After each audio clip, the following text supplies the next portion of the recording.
అందరికీ నమస్తే అండి.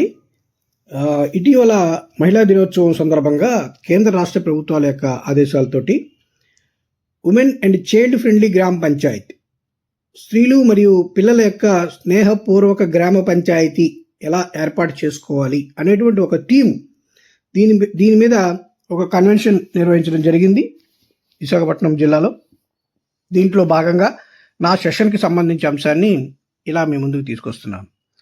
ముఖ్యంగా ఈ సెషన్లో theme 9 women and child friendly గ్రామ పంచాయతీ కోసం చెప్పడం జరిగింది.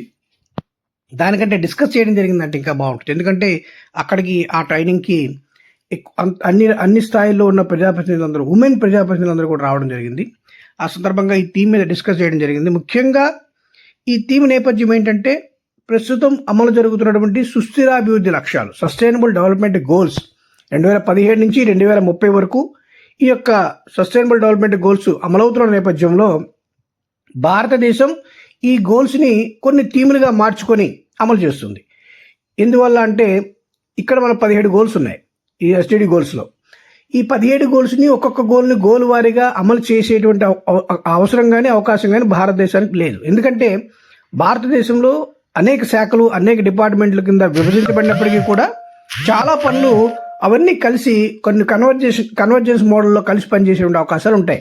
ఉదాహరణకి గోల్ నెంబర్ 1 పేదరిక నిర్మూలన అంటారు. పేదరిక నిర్మూలన ఏదో ఒక శాఖకు మాత్రమే చెందిన అంశం కాదు. పంచాయతీరాజ్ చేయొచ్చు, రెవెన్యూ వారి ద్వారా భూములు ఇవ్వచ్చు, ఎడ్యుకేషన్ డిపార్ట్మెంట్ ద్వారా పిల్లల చదువు ద్వారా వాళ్ళ పేదరికాన్ని నిర్మూలించవచ్చు, హెల్త్ డిపార్ట్మెంట్ ద్వారా మంచి ఆరోగ్యాన్ని ఇచ్చి వాళ్ళ పేదరికాన్ని నిర్మూలించవచ్చు. ఇలా అన్ని శాఖలు కూడా ఆయా స్థాయిలో పనిచేస్తున్నప్పుడు వాటికి సంబంధించి ఎంతో కొంత పేదరిక నిర్మూలనలో భాగస్వామ్యం వహిస్తాయి. అటువంటి సందర్భంలో ఏదో ఒక గోల్ని ఏదో ఒక శాఖకు అప్పచెప్పి భారతదేశంలో అది సాధించడం అన్నది అంత సరైనటువంటి అంశం కాదు. సో ఈ విషయాన్ని గమనించినటువంటి కేంద్ర ప్రభుత్వం, రాష్ట్ర ప్రభుత్వాలు భారతదేశంలో సుస్థిరాభివృద్ధి లక్ష్యాల సాధనని ఒక థీమాటికల్ అప్రోచ్లో అమలు చేయడం మొదలుపెట్టాయి. థీమాటికల్ అప్రోచ్ అంటే ఏంటి? ఒక అంశాన్ని తీసుకొని ఆ అంశాన్ని అభివృద్ధి చేయడం కోసం ఏ విధమైన విషయాలు కావాలో వాటిని దానికి లింక్ చేస్తాం. అలాగే భారతదేశంలో ఒక 9 రకాల అంశాలను తీసుకుంటూ 9 విషయాల్లో మనం పూర్తి స్థాయిలో అభివృద్ధి చేయాలి. ఎందుకంటే సుస్థిరాభివృద్ధి కానీ ఏ భావన అయినా సరే అభివృద్ధి కోసమే చేస్తారు. కాబట్టి పలానా అంశాన్ని అభివృద్ధి చేయడం కోసం ఈ గోల్స్ అన్నింటిని పెట్టుకొని దీన్ని మనం అభివృద్ధి చేద్దాం అంటూ ఒక థీమాటికల్ అప్రోచ్ని తీసుకొచ్చారు. అందులో భాగంగా మనకి 9 థీమ్లు ఉన్నాయి. ఆ 9 థీమ్లో థీమ్ నెంబర్ 9 ప్రత్యేకించి ఉమెన్ అండ్ చైల్డ్ ఫ్రెండ్లీ, స్త్రీలకి మరియు పిల్లలకి స్నేహపూర్వకంగా ఉండేటువంటి ఒక గ్రామ పంచాయతీని ఏర్పాటు చేయటం. సో దానికోసం ఎటువంటి ఇనిషియేట్ చేసుకోవాలి, దీంట్లో ఎటువంటి అంశాలు ఉన్నాయి, ఈ అంశాలను ఏ విధంగా అమలు చేయాలి, అలా అమలు చేయడం ద్వారా గ్రామ పంచాయతీలో మహిళలకు మరియు పిల్లలకు స్నేహపూర్వకమైనటువంటి వాతావరణం, వారి యొక్క అభివృద్ధి జరుగుతుందనేది ఈ థీమ్ యొక్క ముఖ్యమైనటువంటి అంశం. ఎందుకు దీన్ని ప్రత్యేకించి మహిళల కోసం మొదట్లో దీనికి ఉమెన్ ఫ్రెండ్లీ విలేజ్ అని కూడా పేరు ఉండేది, తర్వాత చైల్డ్ అనేది కూడా యాడ్ చేశారు. ఎందుకు దీన్ని ప్రత్యేకించి మహిళల కోసం మనం పెట్టుకున్నాం అంటే, జనరల్గానే భారతదేశంలో సుస్థిరాభివృద్ధి లక్ష్యాల సాధనకి లోకలైజ్ చేస్తూ, అంటే గ్రామ స్థాయి నుంచి అభివృద్ధి చేయాలనేటువంటి ఒక కాన్సెప్ట్ తీసుకున్నారు. దాన్ని localisation of sustainable development goals అని కూడా అన్నారు.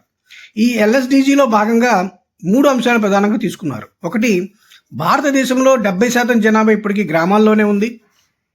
రెండవది, రాజ్యాంగబద్ధమైనటువంటి స్థానిక ప్రభుత్వాలలో గ్రామ సభలో ద్వారా ప్రజలు ప్రత్యక్షంగా నిర్ణయాలు తీసుకుంటారు. మూడవది, అత్యంత కీలకమైనది ఏంటంటే, ఈ యొక్క స్థానిక ప్రభుత్వాల్లో మహిళా ప్రతినిధులకు 50% రిజర్వేషన్లు ఉన్నాయి. సో వీరి యొక్క పార్టిసిపేషన్ అంత సగం పైగా, 50% రిజర్వేషన్ ఉన్నప్పుడు కూడా ఇంకా కొంచెం ఎక్కువ మంది కూడా ఉండొచ్చు. సో సగానికి పైగా మహిళల ప్రాతినిధ్యం వహించేటువంటి ఒక స్థానిక ప్రభుత్వం కాబట్టి అటువంటి మహిళలకి స్నేహపూర్వకంగా గ్రామ పంచాయతీలు కనుక లేకపోతే ఈ కాన్సెప్ట్ పూర్తిగా సరైనటువంటి ఫలితాన్ని ఇవ్వదు. సో ఇటువంటి నేపథ్యంలో అమలు జరుగుతున్నటువంటి ఈ సుస్థిరాభివృద్ధి లక్ష్యాల కాన్సెప్ట్ కొరకు ముఖ్యంగా మహిళలు, పిల్లలకు స్నేహపూర్వకంగా గ్రామ పంచాయతీలు ఉండాలంటూ నిర్ణయించడం జరిగింది. అందులో భాగంగానే ప్రతి జిల్లాకి ఒక ఉమెన్ అండ్ చైల్డ్ ఫ్రెండ్లీ గ్రామ పంచాయతీని అభివృద్ధి చేయాలని కూడా నిర్ణయిస్తూ ప్రతి జిల్లాలో ఒక గ్రామ పంచాయతీని సెలెక్ట్ చేసి దీన్ని పూర్తి స్థాయిలో అమలు చేయడం కూడా జరుగుతుంది. ఇటువంటి నేపథ్యంలోనే మనం ఖచ్చితంగా ఈ యొక్క గోల్ని చూడాల్సి ఉంటుంది. ఇందులో భాగంగా ప్రతి గోల్కి కూడా, అంటే మనం సస్టైనబుల్ డెవలప్మెంట్ గోల్స్లో ఎలా ఉన్నాయో అలాగే ప్రతి థీమ్కి కూడా కొన్ని లక్ష్యాలు ఉన్నాయి. అలాగే ఆ లక్ష్యాలను సాధించడానికి ఏమేమి పనులు చేయాలో అలా కొన్ని పనులు ఉన్నాయి. ఈ రెండు మనం చూడాల్సినటువంటి అవసరం ఉంది. ముఖ్యంగా మహిళా మరియు బాలికల స్నేహపూర్వక గ్రామ పంచాయతీ కోసం మనం దృష్టి సారించవలసిన అంశాలు అంటే 9 లక్ష్యాలు, ప్రధానమైన లక్ష్యాలు పెట్టుకున్నాం. ఏ లక్ష్యాలు అంటే, ఒకటి వారి యొక్క ఆరోగ్యం మరియు పోషణ, విద్య మరియు నైపుణ్యాభివృద్ధి, ఆర్థిక అవకాశాల లభ్యత, లింగ ఆధారిత హింస మరియు హింసను ప్రేరేపించే పద్ధతులను నియంత్రించే చర్యలు, గ్రామ పంచాయతీ పాలనలో స్త్రీల పాత్ర, జెండర్ ఆధారిత ప్రణాళిక మరియు జీపీడీపీ గ్రామ panchayat development plan, BPDP block development plan, దీంతోపాటు డిపిడిపి కూడా అంటే డిస్ట్రిక్ట్ పంచాయత్ డెవలప్మెంట్ ప్లాన్ జిల్లా పరిషత్తుల్లో. వీటన్నిటిలో కూడా జెండర్ బడ్జెట్ను ప్రవేశపెట్టడం, బాల్య వివాహాలను నిర్మూలించడంలో గ్రామ పంచాయతీకి ఉన్నటువంటి పాత్రని మనం చూడడం, స్త్రీల మరియు పిల్లల సంక్షేమం కొరకు వారికి ఉన్న రక్షణాత్మక సేఫ్టీ అండ్ సెక్యూరిటీ అంశాలను అభివృద్ధి చేయడం, పిఏఐ అంటే పంచాయతీ అడ్వాన్స్మెంట్ ఇండెక్స్ అని ఉంది. అంటే ఒక పంచాయతీలో ప్లాన్ చేసేటప్పుడు ఈ ఇండెక్స్ ద్వారా కొన్ని అంశాలు గుర్తించబడతాయి. అందులో 2.1 వెర్షన్ కొత్తగా వచ్చింది. దీని ద్వారా స్త్రీలు మరియు పిల్లల కొరకు చేయదగిన అంశాలపై చర్చించడం. సో ఈ 9 అనేవి ప్రధానమైనటువంటి లక్ష్యాలు. దేనికి? మహిళలు మరియు బాలికల స్నేహపూర్వక గ్రామ పంచాయతీని ఏర్పాటు చేసుకోవటానికి. మరి వాటిని సాధించడానికి మనం ఎటువంటి పనులు చేయాల్సి ఉంది? ఈ పనులు కూడా కొన్ని యాక్టివిటీస్ రూపంలో, ఇండికేటర్స్ రూపంలో స్పష్టంగా చెప్పారు. అంటే ఇవి ఎలా పడితే అలా రాసుకున్నవి కాదు, ఖచ్చితమైన తత్వంతో వీటిని గుర్తించడం జరిగింది. వీటినే ఆన్లైన్లో కూడా పూర్తి స్థాయిలో నమోదు చేయడం కూడా జరుగుతుంది. వీటి ఆధారంగానే అవేంటి అన్నది కూడా మనం ఒకసారి చూద్దాం. సో మనం వీటి ద్వారా ఎటువంటి కార్యక్రమాలు చేపట్టాలంటే, బాలికలందరూ స్కూల్లో నమోదయ్యేలా చూడాలి, స్త్రీలు మరియు బాలికలు ఉపాధిని పొందేలా నైపుణ్యం మరియు శిక్షణ ఇవ్వాలి, స్త్రీలు మరియు బాలికలు నాణ్యమైన ఆరోగ్యం పొందేలా ఉన్నటువంటి సదుపాయాలను ఏర్పాటు చేయడం మరియు వారికి తెలపడం, స్త్రీలు మరియు బాలికలు మహిళా సభల యందు తప్పనిసరిగా పాల్గొనాలి, బాల సభల యందు కూడా జీపీటీపీ తయారీలో భాగస్వాములు కావాలి, సమాజం వారికి గల హక్కులు అవకాశాలపై అవగాహన కల్పించాలి, గ్రామ పంచాయతీ మరియు ప్రజాప్రతినిధులు వారి కొరకు గల చట్టాలపై చైతన్యం చేయించాలి, వారి కొరకు గల పథకాలు విధానాలు పొందేలా అవకాశాలు కల్పించాలి, జెండర్ సంబంధిత అంశాల పట్ల కమిటీలను ఏర్పాటు చేసి అందులో వారిని భాగస్వామ్యం చేయాలి. సో ఇటువంటి మనకు ముందే అనుకున్న 9 లక్ష్యాల సాధన కొరకు ముందుగా మనం చేపట్టవలసిన కార్యక్రమాలను ఈ విధంగా రూపొందించుకోవాలి. ఈ విధమైన కార్యక్రమాలను మనం ఎక్కడ రూపొందించుకుంటాం? ఒక బాల సభను ఏర్పాటు చేస్తాం, ఒక మహిళా సభను ఏర్పాటు చేస్తాం. ఈ బాల సభలు, మహిళా సభల్లో ఈ యొక్క కార్యక్రమాలన్నీ మనం నిర్వహించి మన గ్రామంలో మహిళలు, స్త్రీలు స్నేహపూర్వకమైనటువంటి ఒక వాతావరణంలో గడపడం కోసం మనం ఎటువంటి చర్యలు తీసుకుంటే బాగుంటుందంటూ ప్రజలందరి అభిప్రాయాన్ని తీసుకొని దాని ద్వారా ఈ కార్యక్రమాలు పూర్తి చేయడం కోసం మనం ఒక డ్రాఫ్ట్ తయారు చేసుకోవడం అనేది చాలా కీలకమైన అంశం. ఇలా తయారు చేసుకున్న ఒక డ్రాఫ్ట్ ద్వారా మనం ముందుకు వెళ్ళాలంటే, అంటే ఇది ఒక అఫీషియల్ అంశం. అంటే అఫీషియల్ అంశం అంటే కేంద్ర రాష్ట్ర ప్రభుత్వాలు అఫీషియల్గా అమలు చేసినటువంటి కార్యక్రమం. కాబట్టి అఫీషియల్గా కార్యక్రమం అమలు చేస్తున్నారంటే దానికి తగ్గట్టు కొన్ని వెబ్సైట్లు ఉంటాయి, కొన్ని రూల్స్ ఉంటాయి. వాటిల్లోనే కొన్ని పాయింట్స్ కూడా వాళ్ళు ఇండికేట్ చేయడం జరుగుతుంది. ఆ ఇండికేట్ చేసేటువంటి పాయింట్కి అనుగుణంగా మనం అనుకున్నటువంటి కార్యక్రమాలను మార్చేలా ఎటువంటి అంశాలు ఉన్నాయని చూసుకోవాలి. అంటే ఇప్పుడు ఉదాహరణకి ఈ సుస్థిరాభివృద్ధి లక్ష్యాల థీమ్స్ సంబంధించిన అంశాలు మనం అమలు చేయాలంటే ముందుగా ఈ గ్రామ స్వరాజ్ వంటి వెబ్సైట్లు, కేంద్ర రాష్ట్ర ప్రభుత్వాల యొక్క వెబ్సైట్లు ఉన్నాయి. ఈ వెబ్సైట్లో ముందుగా వీటిని నమోదు చేయాలి. మన ఈ యొక్క ప్లాన్ని, గ్రామ పంచాయతీ డెవలప్మెంట్ ప్లాన్, ఇలాగా ఈ అంశాలు అందులో మనం ఖచ్చితంగా అప్లోడ్ చేసిన తర్వాత మనకు ఆమోదం లభిస్తుంది. కాబట్టి అలా అమలు చేయడానికి, అలా ఆమోదం పొందడానికి ఈ కార్యక్రమాలను ఎటువంటి అంశాలతో ముడిపెట్టాలి అనేటువంటి అంశాలు తీసుకుంటున్నప్పుడు ఈ యొక్క ఉమెన్ అండ్ ఫ్రెండ్లీ విలేజ్ కోసం అయితే క్లియర్గా 26 అంశాలు మనకి ఇండికేట్ చేయబడ్డాయి. అఫీషియల్గా 26 అంశాలు మనకి ఇండికేట్ చేయబడ్డాయి. ఇండికేటర్స్ అంటాం వాటిని. అవేమన్నా చూసుకోవాలి. ఎందుకంటే వీటి మీద అవగాహన ఖచ్చితంగా మహిళలు, బాలికలు, పిల్లలకి ఖచ్చితంగా ఉండాలి. అలా ఉంటేనే వాటి తగ్గట్టుగా మనం అఫీషియల్గా ముందుకెళ్ళడానికి అవకాశం ఏర్పడుతుంది. సో అవేంటో ఒకసారి చూద్దాం. సో మనకి పంచాయతీ అడ్వాన్స్మెంట్ ఇండెక్స్ 2.1 వెర్షన్లో స్త్రీలు మరియు బాలికల కోసం నిర్దేశించబడినటువంటి ఇండెక్స్ ఏంటి, యాక్టివిటీస్ ఏంటి అంటే వాటిని మనం మ్యాపింగ్ చేయాలి. కాబట్టి అవి తెలుసుకోవాలి. ఒకటి, మహిళలు మరియు బాలికలపై నేరాల సంఖ్య తగ్గించడం. ఎలా తగ్గించాం? గతంలో ఎంత ఉన్నాయి, ఇప్పుడు ఎంత ఉన్నాయి. ప్రభుత్వం మరియు ప్రైవేట్ రంగాలలో మహిళల భద్రతను నిర్ధారించడం, 3 బాల్య వివాహాలను నిరోధించడం, రాజకీయ ఆర్థిక కార్యకలాపాల్లో మహిళల భాగస్వామ్యాన్ని మెరుగుపరచడం మరియు సమాజ ఆధారిత సంస్థలలో భాగస్వామ్యాన్ని పెంచడం, మహిళల పునరుత్పత్తి మరియు లైంగిక ఆరోగ్య సంరక్షణను మెరుగుపరచడం. 6 మహిళలు మరియు బాలికలపై నేరాల సంఖ్యను తగ్గించడం, మహిళలకు ఆర్థిక మరియు సహజ వనరులు మరియు ఆర్థిక సేవలకు సమాన ప్రాధాన్యత ఇవ్వడం, మహిళలు మరియు మహిళల కోసం ప్రణాళిక మరియు బడ్జెట్ రూపొందించడం, 5 సంవత్సరాల కంటే తక్కువ వయసున్న అందరూ బాలికలకు నాణ్యమైన పోషకాహారాన్ని అందించడం, 10 అంగన్వాడీల ద్వారా బాలికలు, కౌమార దశ బాలికలు మరియు గర్భిణీ స్త్రీలను 100% నమోదు చేయడం. మహిళలకు ఆర్థిక మరియు సహజ వనరులు మరియు ఆర్థిక సేవలకు సమాన ప్రాధాన్యత ఇవ్వడం, బాలికలు మరియు స్త్రీలలో పోషకాహార లోపాన్ని అరికట్టడం, కౌమార దశలో ఉన్న బాలికలు, గర్భిణీలు మరియు పాలిచ్చే మహిళలు మరియు వృద్ధ మహిళల పోషక అవసరాలను గుర్తించడం మరియు తీర్చడం, మహిళల ఆదాయం పెరుగుదల ఉండేలా చూడడం, మహిళలకు ఉపాధి మరియు గౌరవప్రదమైనటువంటి పనిని కల్పించడం, మహిళలకు సామాజిక రక్షణ పథకాలు అమలు చేయడం, బాలికల కోసం ఐసిడిఎస్ ప్రోగ్రాం కార్యకలాపాలు మెరుగుపరచడం, వృద్ధాప్య మహిళలకు సంస్థాగత సహాయాన్ని అందించడం, మహిళలందరికీ బ్యాంకింగ్ సేవలను సులభతరం చేయడం, పాఠశాలలో బాలికల నమోదు మరియు కొనసాగింపు కొరకు అనుకూలమైన వాతావరణాన్ని సృష్టించడం, అలాగే బాలికలకు పూర్తి ఉచిత, సమానమైన మరియు నాణ్యమైన ప్రాథమిక మరియు మాధ్యమిక విద్య ఉండేలా చూడడం, మహిళలు మరియు బాలులకు నాణ్యమైన ప్రారంభ బాల్యదశ అభివృద్ధి, సంరక్షణ మరియు పూర్వ ప్రాథమిక విద్యకు అర్హత కలిగి ఉన్నారని నిర్ధారించడం, మహిళలకు, పురుషులకు సమాన నాణ్యమైన సాంకేతిక వృత్తి మరియు ఉన్నత విద్యను పొందేందుకు అవకాశాలు కల్పించడం, విద్యాస్థాయిలో అన్ని రకాల లింగ అసమానతలు తొలగించడం, ప్రసూతి మరణాల నిష్పత్తిని తగ్గించడం, నవజాత శిశు మరణాలు మరియు 5 సంవత్సరాల కంటే తక్కువ వయసు కలిగిన ఆడపిల్లల మరణాలను నివారించడం, బాలికల, మహిళల ఆత్మహత్య మరణాల రేటును బాగా తగ్గించడం. ఇటువంటి అంశాల గుర్తింపు, అమలు ద్వారా మనం మహిళల మరియు బాలికల స్నేహపూర్వక గ్రామ పంచాయతీలను ఏర్పాటు చేసుకోవడానికి అవకాశం ఏర్పడుతుంది.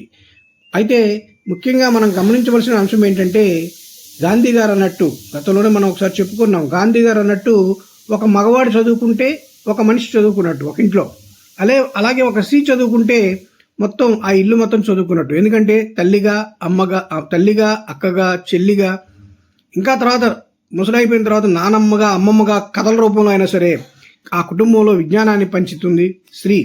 అటువంటి స్త్రీకి చదువుంటే ఇంకా గొప్ప విజ్ఞానాన్ని ఆ కుటుంబం అందుకుంటుంది. అలాగే ఇప్పుడు ప్రజాప్రతినిధులైనటువంటి, ముఖ్యంగా మహిళా ప్రజాప్రతినిధులైనటువంటి వారు మీ స్థాయిల్లో, అంటే ఒక సర్పంచ్ గారు ఉంటే సర్పంచ్ గారికి ఇవన్నీ తెలిస్తే వారు ఆ గ్రామ పంచాయతీ మొత్తానికి, ఒక ఎంపీపీ గారికి మొత్తం తెలిస్తే వారు ఆ యొక్క మండలం మొత్తానికి, ఒక జిల్లా పరిషత్ చైర్పర్సన్ గారికి ఈ విషయాలు తెలిస్తే వారు మొత్తం ఆ జిల్లా పరిషత్ పరిధిలో ఉన్నటువంటి మొత్తానికి ఈ అంశాలని తెలియజేయగలుగుతారు. సో అటువంటి ఇనిషియేట్ ఆధారంగా మనం ఈ రోజున మహిళా ప్రజాప్రతినిధులందరికీ కూడా ఈ అంశం మీద ప్రభుత్వం వారి యొక్క ఆదేశాల మేరకు ఈ యొక్క కన్వెన్షన్ శిక్షణ అనేది ఇవ్వడం జరుగుతూ ఉంది. కాబట్టి ఇదే స్ఫూర్తితో మనం ముందుకెళ్లాల్సి ఉంటుంది. ఇక్కడ మనం మొదట్లో చెప్పుకున్నాం, ఒక ఎగ్జాంపుల్ చెప్పుకొని మనం ముగిద్దాం. మొదట్లో 9 అంశాలు చెప్పుకున్నాం, ఆరోగ్యము, నైపుణ్యము, ఎడ్యుకేషన్ లాగా.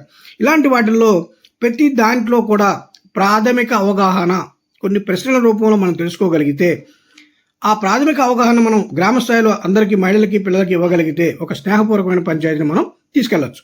ఉదాహరణకి హెల్త్ అండ్ న్యూట్రిషన్ ఉంది. హెల్త్ అండ్ న్యూట్రిషన్ మనకి ఏం తెలియాలి, అసలు ఆరోగ్యం అంటే ఏంటో తెలియాలి. ఆరోగ్యానికి మనం ఏం చేయగలం గ్రామ పంచాయతీ తరపున అంటే అనేక రకాల పనులు చేయగలం. శానిటేషన్ పరమైన పనులు చేయగలం. అలాగే ఒక హెల్త్ డిపార్ట్మెంట్ సహకారంతో ఎన్నో పనులు చేయగలం. ఎడ్యుకేషన్ డిపార్ట్మెంట్ సహాయంతో అవగాహన కల్పించగలం. ఇటువంటి ఎన్నో కూడా ఆరోగ్యం కోసం మనం చేయగలం. కాబట్టి ఒక ఆరోగ్యం అంటే ఏంటి, దానికి సంబంధించిన అంశాలు ఏమన్నా తెలుసుకోవాలి. 2 న్యూట్రిషన్, మనం ఆకలి తీర్చుకోవడం, అన్నం తినేసాం, భోజనం చేసేసాం అని కాదు. ఎటువంటి భోజనం చేసాం, ఎటువంటి న్యూట్రిషన్ మనకు భోజనంలో లభిస్తుంది, అటువంటి పదార్థాలనే భోజనంలో ఉంటున్నాయా లేవా, అలా ఉండాలంటే ఏ పదార్థాలు ఉండాలి అనేటువంటి వాటి మీద అవగాహన కల్పించాలి. 3వది, ఒక గ్రామ పంచాయతీ ఉంది. ఒక గ్రామ పంచాయతీ యొక్క హెల్త్ అండ్ న్యూట్రిషన్ విషయాల్లో ఎవరెవరు బాధ్యత వహించాలి అంటే, జనరల్గా హెల్త్ న్యూట్రిషన్ అనగానే హెల్త్ డిపార్ట్మెంట్ అండి అనుకుంటాం. కానీ గ్రామ పంచాయతీ బాధ్యత వహించాలి, ఐసిడిఎస్ వారు బాధ్యత వహించాలి, పిఎస్సి వారు బాధ్యత వహించాలి, ఆశా వర్కర్లు బాధ్యత వహించాలి, ఎస్ఎస్జి మెంబర్స్ బాధ్యత వహించాలి. అలాగే ఆర్గానిక్ పంటల ద్వారా ఎరువులు లేని పంటలు పండించే రైతులు బాధ్యత వహించాలి, టీచర్స్ బాధ్యత వహించాలి, ఎన్జిఓస్ బాధ్యత వహించాలి, ఏఎన్ఎంలు బాధ్యత వహించాలి. వీటితో పాటు ప్రజలందరూ కూడా బాధ్యత వహించాలి. సో ఈ విధమైనటువంటి బాధ్యత వహించేటువంటి వారిని గుర్తించడం కూడా ఆ అంశాన్ని మనం విజయం సాధించడంలో చాలా కీలకమైన అంశంగా ఉంటుంది. ఇకపోతే స్త్రీలలో ఎక్కువగా ఎదురయ్యే ఆరోగ్య సమస్య ఏంటి? రక్తహీనత. సో రక్తహీనతకి నుండి వారిని బయటకు తీసుకురావాలంటే వారికి రక్తం ఏర్పడడానికి ఉపయోగపడేటువంటివి ఏంటో తెలుసుకోవాలి. ఉదాహరణకి ఈ రక్తం ఏర్పడడానికి ఉపయోగపడేది ఏంటి? ఐరన్. మరి ఈ ఐరన్ ఎందులో లభిస్తుంది? పాలకూరలు, మాంసంలో, బెల్లంలో, ఇలాంటి కొన్ని పదార్థాలు లభిస్తుంది. సో వీటి మీద మనం మన యొక్క మహిళలకి, బాలికలకి అవగాహన కల్పించాలి. తర్వాత మహిళా మరియు బాలికల ఆరోగ్యం కోసం గ్రామ స్థాయిలో ఉండే కమిటీలు ఏమున్నాయి, వీటి మీద కూడా మనం తెలుసుకోవాలి. విహెచ్ఎస్ఎన్సి ఉంది, విలేజ్ స్థాయిలో గ్రామ ఆరోగ్య పారిశుధ్య మరియు పోషకాహార కమిటీ.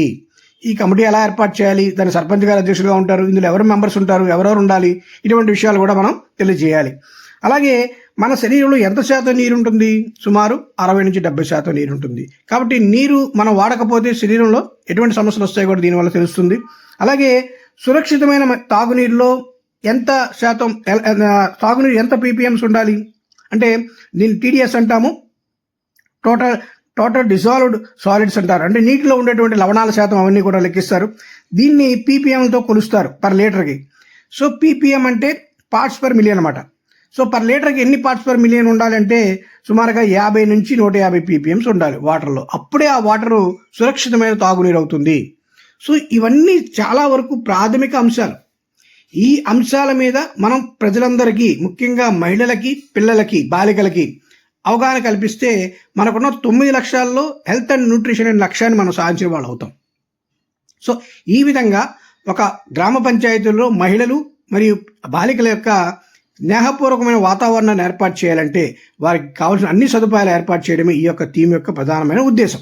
కాబట్టి మనకున్న 9 లక్ష్యాలను ఈ విధమైన కొన్ని ప్రశ్నలు తయారు చేసుకోవడం ద్వారా, వాటికి ఆన్సర్లు తయారు చేయడం ద్వారా సింపుల్గా ప్రజలందరికీ అర్థమయ్యే విధంగా కొన్ని రకాలుగా కొన్ని ఐఈసీ యాక్టివిటీస్ కావచ్చు, ఏవైనా సరే వీటన్నిటి ద్వారా మనం ఖచ్చితమైనటువంటి అవగాహన కలిగే విధంగా ప్లాన్ సిద్ధం చేసుకోగలిగితే ప్రతి గ్రామ పంచాయతీ కూడా మహిళలు, బాలికల స్నేహపూర్వక గ్రామ పంచాయతీగా తయారవుతుంది. ఎప్పుడైతే మహిళలకి స్నేహపూర్వకంగా గ్రామ పంచాయతీగా అక్కడ తయారవుతుందో ఆ గ్రామ పంచాయతీ మొత్తం కూడా ఒక స్నేహపూర్వకమైన వాతావరణంతో నిండిపోయి మనందరికీ లభిస్తుందని ఆశిస్తూ థ్యాంక్ యూ వెరీ మచ్.